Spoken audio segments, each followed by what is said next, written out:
Benvinguts a un nou vídeo de Minuts Medievals. Avui parlarem sobre les beguines, un dels col·lectius femenins més interessants de l'edat mitjana. El moviment de les beguines és el resultat o neix en el context de l'espiritualitat baixmedieval, una espiritualitat que advocava per un contacte més personal i més directe amb la divinitat.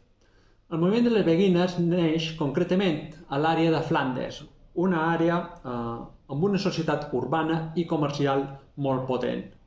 Des d'aquesta regió del nord d'Europa es va expandir ràpidament per tota l'Europa occidental i fins a l'Europa mediterrània. Allà, comunitats de beguines als territoris de la Corona d'Aragó, a la zona de Castella o també a Itàlia. Les beguines eren essencialment unes dones laiques que vivien o que volien viure una espiritualitat molt intensa. Sovint estaven vinculades als moviments dels ordes mendicants, franciscans i dominics, però no sempre en formaven part. De fet, les beguines solien viure en els beguinatges, uns edificis espectaculars que són verdaderes ciutats dins les ciutats. Estaven constituïts per diverses cases, horts, jardins i algunes zones comunes, com puguin ser, per exemple, la capella.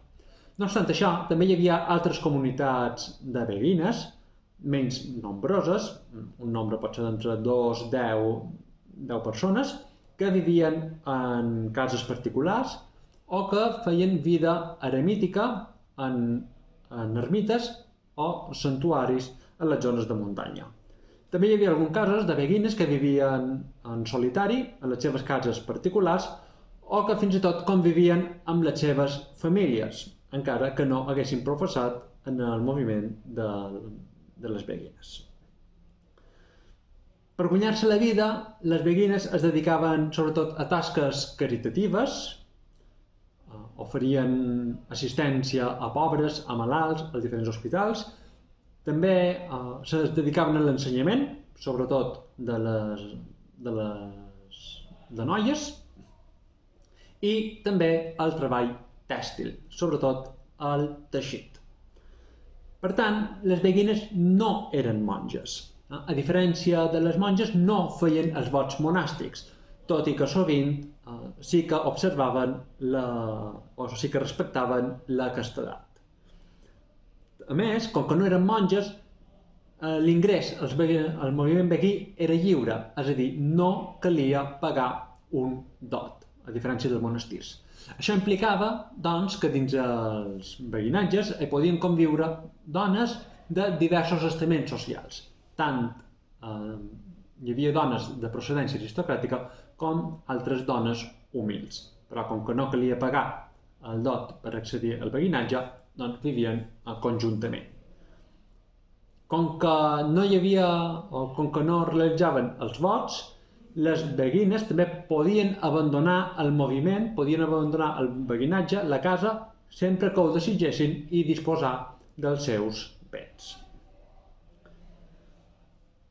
Les beguines també assoliren, o algunes beguines assoliren un grau cultural molt destacable i, de fet, es coneixen diversos noms de beguines que foren autores de llibres molt destacats. És el cas, per citar algunes autores, de Hadewig d'Anvers, de Matilde de Magdeburg, d'Àngela de Foligno o de Marguerite Porete. En alguns moments, les beguines varen ser perseguides per l'Església. Per exemple, la ja esmentada Marguerite Porete va morir a la foguera el 1310. A fi d'evitar la persecució de l'Església, algunes de les beguines optaren per vincular-se al tercer ordre franciscà, que acollia tots aquells laics que volien viure l'espiritualitat franciscana. En altres casos, les beguines optaren per adoptar una regla monàstica i convertir-se en monges, sovint seguint la regla de Sant Pere o, més comúment, la regla de Sant Agustí. Malgrat aquesta persecució temporal, les beguines varen sobreviure durant tota l'edat mitjana, l'edat moderna i, de fet, arribaren fins als nostres dies. Es considera que la darrera beguina va morir l'any 2013 a Bèlgica. Per tant, el 2013 seria la data oficial d'extinció d'aquest moviment. Si teniu qualsevol dubte sobre les beguines, ens podeu deixar un comentari que respondrem amb molt de gust. Ens veiem al pròxim vídeo.